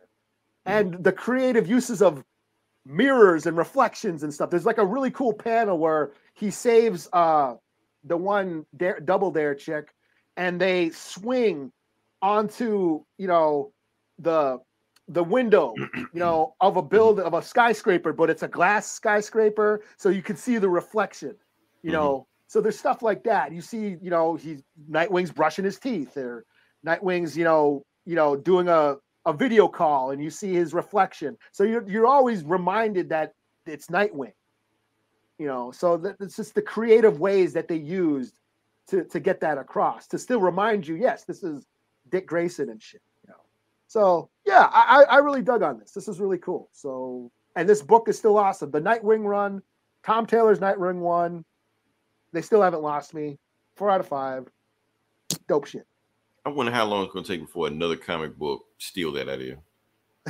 It's going to happen. Yeah. All right. So next book I'm going to do, sadly, Eli, this is my last book.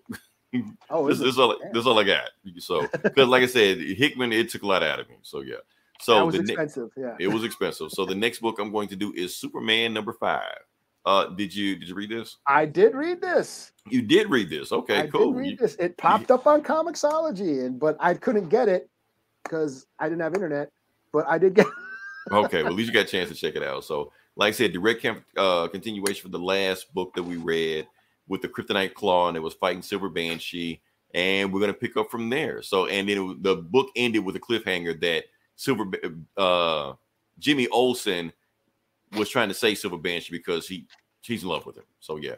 So anyway, once upon a time in Metropolis, we do like this little meet cute thing where Silver Banshee in her human form is putting up flyers for her band, and one of them fly away because of the wind, and who catches it? Jimmy Olsen. Her band's called the Banshees too. Her band is called the Banshees, yep. And she's like, oh, that's kind of old school. You putting up flyers. I like old school. What do you think about bow ties? Very old school. So you got this meet cute going on right now, Dreamweaver. all that shit. So yeah. And then see, I didn't know they were that serious. They actually moved in together. I thought they were just like hooking up in the last book. They moved in together. They're serious. So, and like I said, how I knew the telltale clues that Jimmy Olsen was in the room with them. Jimmy Olsen was telling all the crazy shit he did. The time I turned into a giant turtle and a monkey and a porcupine and a werewolf and all the shit like that. Each time Superman either had to save me or kick my ass, one or the other. So yeah. So, and this is when we came to the last issue where we see Silver Banshee making Pop-Tarts for 2 people, but we didn't see Jimmy in the last book. But now we see Jimmy was in the next room. Realize he's late, and that's when he's singing. He's singing "Listen to the." Now this is a Rod Sterling song. Now, if Jimmy Olsen was going to sing a Rod Sterling song, why are you not singing "If You Want My Body and You Think I'm Sexy"? Rod Stewart. Yeah, come on, baby. That's the Rod Stewart song you're supposed to sing. Not listen to Rhythm of My Heart. That's all I'm saying. If you're gonna sing in the shower, Anyway, he goes in there, he goes outside, and Silver Banshee's gone because she's been kidnapped by the bad guys. So we cut to present time. Silver Banshee got into a fight, Superman, fucking him, something like that. Jimmy Olsen standing between her and Superman, like, I love her. And that's what Silver Banshee like, you love me, because he's never said it before. And he was like, yeah, I was gonna tell you at the right time. I just didn't know when the right time to tell you, And Lex was like, okay, yeah, cut all this sappy shit, man. I don't care. How the fuck this dumbass fall in love with a supervillain? Superman, this is your problem right now. You can't save the world because you're always saving his dumbass from himself. Because the best Superman stories are Jimmy Olsen doing fucked up shit. Those are the best Superman stories, and Superman has to get him out of trouble. So yeah, so basically Superman is just like, look, man, I'm trying to help her. He was like, but the thing is, anytime Superman gets close to her, he keeps getting attacked by Silver Banshees, and she's like, I'm not the one doing it. The Banshees are doing that shit. They're attacking them on their own. I'm not trying to fight Superman. And Lex Luthor is in his ear telling him, Superman, you gotta stop Banshee. Now the bad guys already said that she has some connection to the Phantom Zone. So if you can cut off her connection to the Phantom Zone, you'll beat her. He was like, but do it without hurting her. And Superman's like, okay, that's what I thought you were going to say, Lex. Now we're working together. Now we're on the same page. Because Lex Luthor always talking about, like, why don't you kneecap this villain, some shit like that. But now he's trying to do it without. So he's seeing Superman's side, So Banshee's just like, look, I can't do this. I gotta get out of here. Otherwise, we get to the super core. Now, the super core is like Lex Luthor's guys that work for him, and Mercy Graves is in charge, like this, the second in command. Of course, the CEO of it is Superman, and Marsh is just like, look, I got this gun that Lex Luthor built to take down Super Banshee. All you gotta do is just shoot it with this gun, and that will take her out. Like Superman's like, okay, cool, let me see that gun. Crunches it in half. He's like, look, why every time that a villain goes crazy, Lex Luthor has a gun to kill him? Like, or do you want to help or not, Superman? Like, look, I would do this myself. So if Super Banshee flies off, she's like, look, I don't want to hurt Superman. I don't hurt anybody in Metropolis. I'm gonna just fly off where I can't hurt anybody. And that's when Superman just like, don't worry, Jimmy, I'll go. And Jim just grabs Superman's cape. He tugs on Superman's cape. And she's like, no, Superman, you can't do that. You gotta take me with you. You're like, no, I can't take you with you, Jimmy. It's too dangerous. He's like, listen, pal. And I like that. He's like, he pulled Superman's car right there. Because the thing is, Superman has always treated Jimmy as a friend. He's like, if you really my friend, you would take me to go see the woman I love. Because if it was vice versa, you would do everything in your power to find a woman you love, Superman. So don't treat me like some regular ass citizen. Treat me like your favorite pal. And Superman's like, damn, okay, he pulled my card on that one. So okay. And he talks to Marcy, and he's just like, Mercy talks to Mercy, and he's just like, y'all give me one of your jetpacks. And he takes the jetpack, and next thing we see, Jimmy Olsen and Superman flying to the rescue. This is an awesome ass panel. Is it dumb as fuck? Yes, it is. Still awesome. I love it. Don't care. So yeah, so Superman and Jimmy Olsen are flying to Super Banshee's rescue, and even though Superman destroyed the gun, he took the power source out of the gun. He's going to use that to try to cure Silver Banshee. So yeah. So, and she's just like screaming, "Get away from me!" And they attack Superman one more time. But while they attack, and that's when Jimmy starts talking to her. And Silver Banshee like, "Look, I don't love you, Jimmy. I don't love you. I lied. I gotta say that because if I don't do what they want me to do, the bad guys will kill everybody I love. But if I tell you I don't love you, they won't come after you, And she's like, I don't believe you. I know you love me. I love it because I know everything about you. I know you're Superman villain to begin with, even though that's my best friend." And she basically says all the sweet shit that just, gets back on the page. And that's when Superman's like, look, Silver Banshee, I need you to scream as loud as you can. If you scream as loud as you can, I'm going to use this power source to capture your screams, and that will cure you. And then she does. So she lets it loose, and Superman's like in the dead center of it. And he's like, damn, I can barely hear what's going on. Jimmy, you all right, Jimmy? And they're just making out in the sky, joining the Mile High Club. So yeah. So basically, they're just like they checked out Silver Banshee. Silver Banshee says it's gonna be fine, and they're trying to get some intel on that guy that basically get him. And basically, Jimmy, saying I love you, and Silver Banshee saying I love you, but Superman is pissed. So Superman flies out of here, flies back to the space where those guys were. He like, I know y'all hear me. Show yourself right now. I'm tired of you going after my friends just to come after me.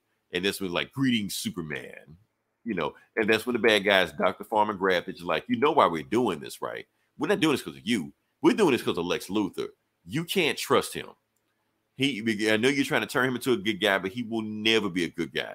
Matter of fact, when next time you see Luthor, ask him about Project Chain. You're like, what's Project Chain? Like, ask him and find out, and then they disappear, and that's it. But the thing is, Superman realized there was a side effect from his fight with Silver Banshee. Is that taking that blast to the ear, his super hearing is gone.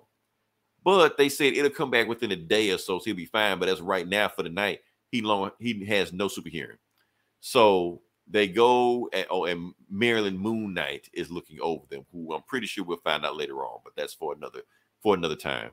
So, but where are they going? They are going on a double date with Jimmy Olsen and Silver Banshee. She's performing tonight. So he like, but Jimmy Olsen's like, I want y'all to meet my girlfriend, Silver Banshee. She's good, and she's like, I've been talking all about you. And it took me 2 times to read this, but I see Clark gave Jimmy a dap. That's the bro dap right there. When you introduce your girlfriend, and you're like, oh, I see you, Jimmy. I see you. I didn't notice. I'm just noticing that now too. Yeah, you're like, you pulled the baddie, Jimmy. I see you. So Clark has his approval. So she's like, okay, I'm about to perform. And watch perform, and the band, and she heard 1, 2, 3 bow ties. So she's doing a song about Jimmy, Bow ties, yeah. She's in an all-female punk band. Yeah. She's in an all-female punk band, and and Clark is like, wow. She's like, yeah, she's pretty good. Like, no, not wow. wow, I can hear them and I don't need headphones. Because the thing is, his super hearing is so potent, he can't really appreciate music because he has to like tone down his hearing to like hear music. But since his super hearing is gone, he can just hear music like a regular person and just appreciate it. He like, as of right now, I can hear nothing outside of this bar. All I hear is Silver Banshee's music, and that's it. And I'm enjoying it. I'm gonna sit here and enjoy myself right now. So this is it, and we're having a good ass time, you know. And but meanwhile, Lex Luthor is trying to talk to him, but since Superman's super hearing is gone, Superman can't hear him, you know. Meanwhile, Lex Luthor is actually kind of like pouring his heart out to him right now. He's like, man, I wish we could, if I did it all over again, I would have been friends with you in Smallville. We would have been friends. Things could have been different. I could have been a hero. Who knows what could have happened? So he's telling him all this stuff, pouring out his heart, but Superman can't hear any of this. So meanwhile, the guards lead him to the cafeteria, but it ain't the cafeteria. Turns out these two guys are waiting for him in this place, and they have shanks in their hand. And he's like, don't worry, Lex. No one can hear you. And he's calling for Superman, and they just shanked the shit out of him in the prison. Know? Is that what's that villain's name again? Farm and no, they're just guys. They're just guys. They're just prison guys. They're just prisoners, yeah. Okay. They were probably told by them, or maybe they just don't like Lex Luthor. They just decided to stab him. Who knows? You know. And the whole time, Lex Luthor is calling for Superman. Superman, help me! They're stabbing the shit out of me. And Superman just living his life. You know, just partying, yeah. Just partying, yeah. He can't hear him because Silver Banshee fucked up his super hearing. So he can't hear Lex Luthor getting the shit shanked out of him, you know. And you know, he's like, Superman, help me. You know, while he's bleeding out on the ground. To be continued. Yeah. Like, that was a fucked up ending. But yeah. Yeah. So actually pretty good story. Like I said, Johnson Williams is writing everything under the sun. He wrote the story also, but it was a good story.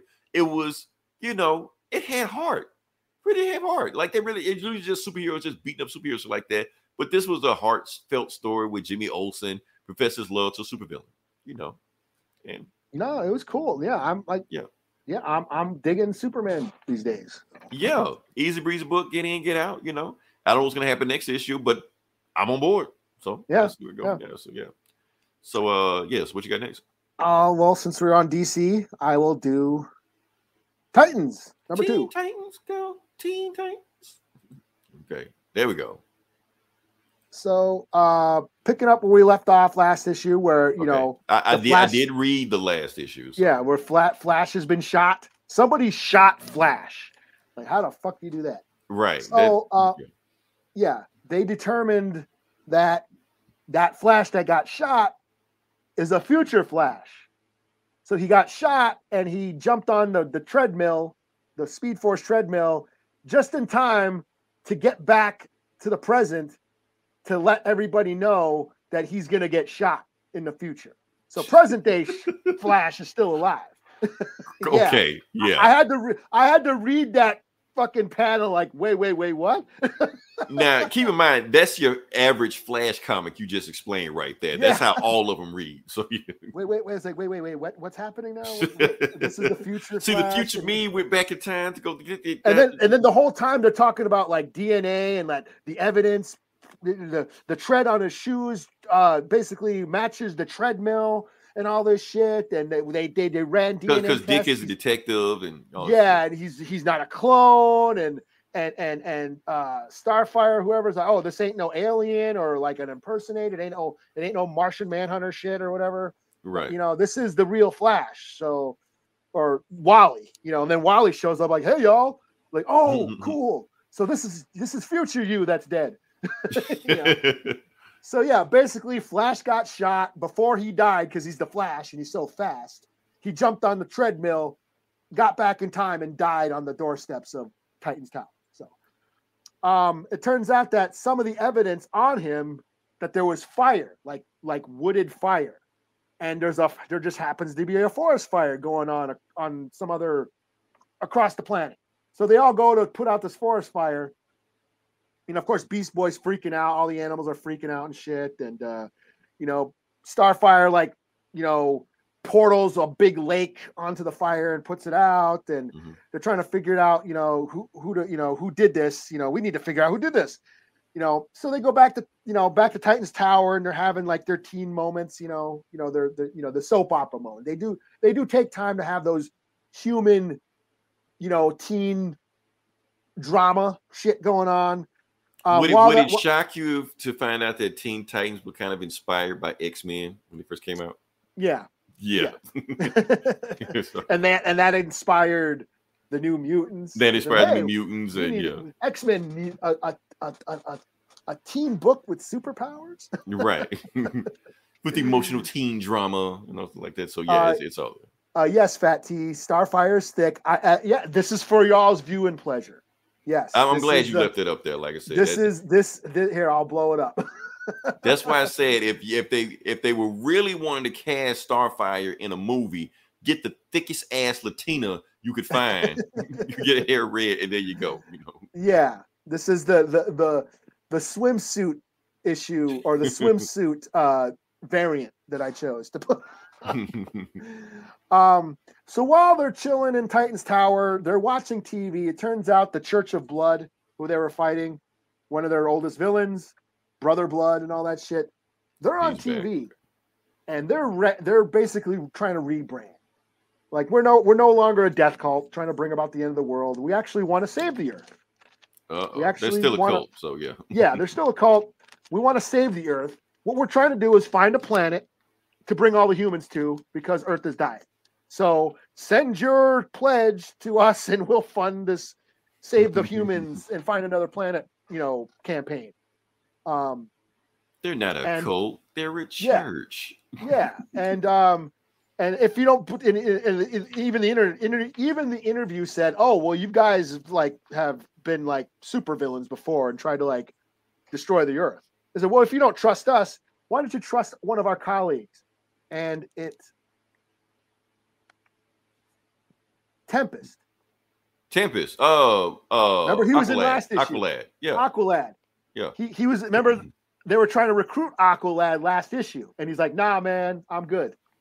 Didn't I say that he was going to show up again? I knew he was going to show up again. It just. Yeah. So they're like, yeah. So yeah, he's joined our church too. He's a part of our congregation now. And yeah, the Titans are like, what the actual hell? Right. That's where it ends. So, pretty fun. Yeah, it's sort of that, the whole religious, commentary on, cults trying to rebrand, trying to pretend there's something they ain't. You know what I mean? Right. Trying to Scientology and all this. Use celebrities as for their to get followers and celebrity endorsements and all that shit. So yeah, it's pretty cool. So 4 out of 5. Cool. I'll check it out from there. Shoot, any other ones you got? Or? Yeah, I got one more. Okay. I'll try not to rant too long. No, you're good. Let's see. Okay, this one. I will do Godzilla. Okay. Here Be Dragons. Like I said, I talked about Street Fighter for like 45 minutes, so have at it. Godzilla, Here Be Dragons, #1. This is a new Godzilla comic from IDW. It's basically pirates versus Godzilla. Oh, that's what Gomer was talking about. Okay. Yeah. This takes place back in the 1500s. This pirate is basically in the gallows, right about to be executed, and he said, "Let me tell you my tale of woe." And give me some rum and I will spin you a tale. So he's basically tells a story about how these pirates found a treasure. They buried it on Monster Island. And then some other pirates went to go find it. And then they did find it. And then when they got there, Godzilla popped out of the water. Basically, That's pretty much it. There's very little Godzilla in this book. It is basically a buildup. This is basically a pirate tale. The art, I gotta say, the art is awesome. And it's just a pirate. There's history. They're talking about the Spanish. the Spanish queen who sent them on the voyage to go map the earth and shit of the age of exploration, quote unquote, or should I say the age of colonization? Oh yeah. When all these assholes jumped on boats and sailed and fucked up everywhere they sailed to. So it was fun. Godzilla shows up at the last panel. My one gripe about this is there was a scene where the pirates were being chased by the Spanish Armada. Mm-hmm. And there's a big old battle at sea. And I was like, okay, Godzilla, pop up, rise from the depths, and take out these. Eat a few Spaniards, yeah. Yeah, eat these conquistador assholes. But sadly, Godzilla did not eat those conquistadors. So, damn it. I was like, damn, you had one Godzilla's job. canceled. You had one job, comic. Godzilla pops up with a MAGA hat. I'm on their side. Hey, on both sides, fine. Good people on both sides. But this was fun. As far as Godzilla popping up, why is Godzilla popping up in 1500s? When I was gonna ask that, but I was like, isn't he ready? But I was like, maybe I don't know my Godzilla lore. I don't know. Well, I believe that this is going off the legendary Monsterverse, the movies, the recent movies. Where they've established that these Titans, Monarch, and all that shit, that these Titans have been on Earth since ancient times. Oh, so that's what I'm pretty much. So what you're saying is that Godzilla wasn't necessarily created by the radioactive era, but probably reawakened by the radioactive era. But he like in the movie, those recent movies. Like he was already there. They just kind of just woke him up. Yeah. Yeah. And that's fun. Like, yeah, if you want to see Godzilla take on some pirates and have fun, fine, cool, whatever. My thing as a Godzilla fan is like his origin of being created by the atomic age is fundamental to his character. But whatever, you know what I mean? Like that's inherently a part of what Godzilla is. Godzilla is a warning of man's, trying to outwit nature. Godzilla is nature's, revenge on mankind. Reckoning. Yes. And by taking that away, it kind of takes away what his purpose, what the purpose of all those Godzilla movies are. And you can say, oh, who cares? But I hate it when people say that, oh, they're just stupid monster movies. They're not. They're not stupid monster movies. They had a purpose. Even when they were campy kids movies, he was a protector of the earth. Right. Godzilla you don't have to do Godzilla for adults. The message was already there. Yeah. Godzilla's always been a warning of basically nature's, mankind's crimes against nature coming back to haunt him, so to speak. Right. So yeah, that's the thing. Sure, it's fun to have him be a pirate, and I know though some of them excuse me, some of the movies have been weird and that involve time travel. Monster Island, and like even in the Heishi era. I won't get too deep. But yeah, I mean, Godzilla's always been this sort of warning against man's, meddling with weapons of mass destruction, with the atomic age, with nuclear weapons and stuff. I mean, for those who don't know, Godzilla's skin. Here's something dark. Godzilla's skin, his texture, was inspired by the burn victims of Hiroshima and Nagasaki. Oh wow. So yeah, that's just inherently a part of Godzilla. But other than that, this was fun. Like I said, this is taken, like, it seems to be part of the legendary Monsterverse, the American made, where monsters have just been existing on Earth. Like, cause even, Rodan and they all came, they were all just on Earth in ancient times in those movies. And he was just awakened. So sure, whatever. But other than that, this was pretty fun. I'm hoping for some more Godzilla kaiju action in the next book, because this is just laying the groundwork, just setting up the world, and Godzilla doesn't show up till the last page. But yeah, it was fun. I had fun with it. And the art is cool. The art is really cool. So I think I'm on board. Okay, we'll see. 4 out of 5. Cool. Okay, we'll see how it goes. All right, like I said, that's all the books we got. Oh, hold up, we got here. Hope there's nothing crazy. Might as well have a good string, 100 views. Oh, yeah, something crazy. That's what I thought. No, we will not buy your dick pills. Sorry. What was I gonna say? Yeah. So, like I said, right before we get out of here, we do want to say shout out to my boss. My boss sent me a thumb drive in the mail. Now, Okay. I didn't think you got one, but he sent me a thumb drive in the mail. Of course, I am cautious of everything, so I did not put the thumb drive in my computer, which I recommend nobody does. But I did put it in my iPad, because I have an iPad where I can put a thumb drive in it.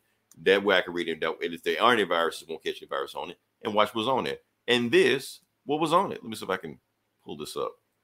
Believe Godzilla back there. So want to shout out to thanks my boss for the love. Where is that thing? Okay, so here we go.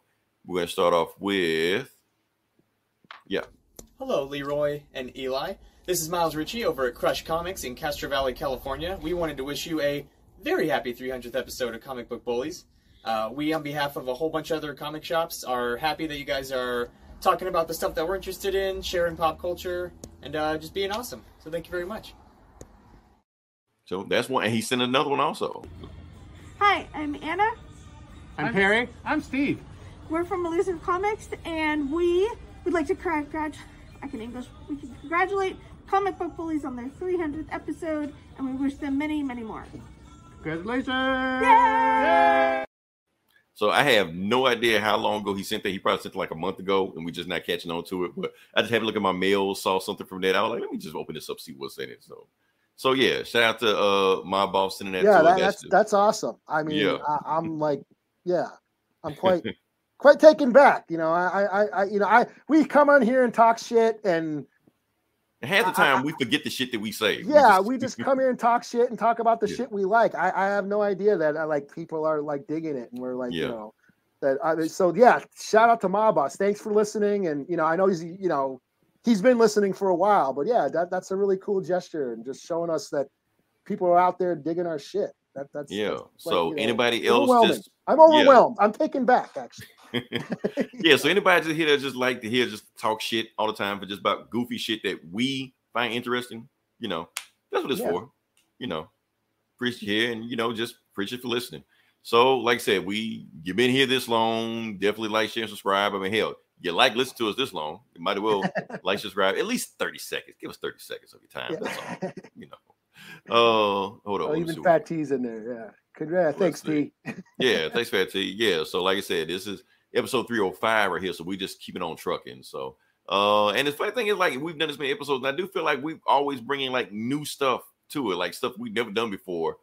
Like new information, new things, new comics. It's cool. You definitely deserve it. Appreciate it. So yeah. So, but yeah, just appreciate everybody just sticking around. So until we'll bring up something next week. I don't know what we're gonna do. We'll find something else. But until then, it's Leroy. This is Eli. Talk to you guys next week. Same bullet time, same bullet channel.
So